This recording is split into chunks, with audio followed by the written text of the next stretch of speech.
Welcome back to Inclusive Bites. I'm DJ with Inclusivology, an educational program designed to support your school community with all 9 essential elements of meaningful inclusion, because inclusion does not work unless you have all of the pieces.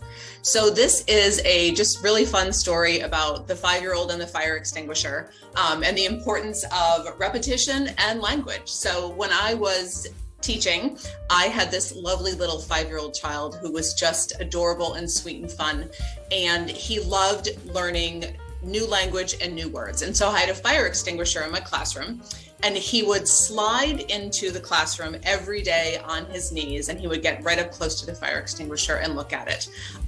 So he had autism, and everything to him was very curious. And so he would say, "Miss DJ, what is this?" And he'd wiggle his fingers, and I would just simply say, "That's a fire extinguisher. It helps us to put out fires."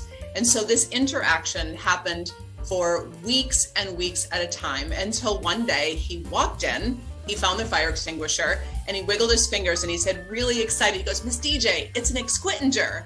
And I laughed, and I'm like, "Exquitinger, okay."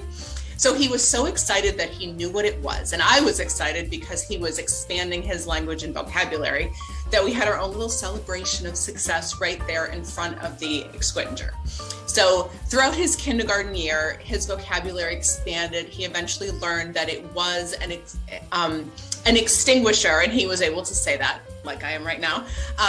And so he learned more common words. He started to learn higher level multi-syllabic words, and all of these random mispronunciations that go along with children as they learn words eventually became these beautiful words. And he grew into this incredibly social kiddo, a word-loving kiddo, and he was just this fabulous little human. And so he went on to first grade to be in an inclusion classroom.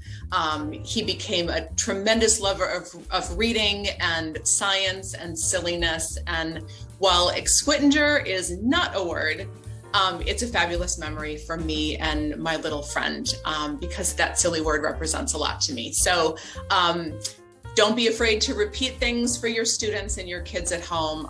They will eventually get there, and you will love the results. So just wanted to share that. It's one of my favorite stories. So I will see you next time for another Inclusive Bite. Bye.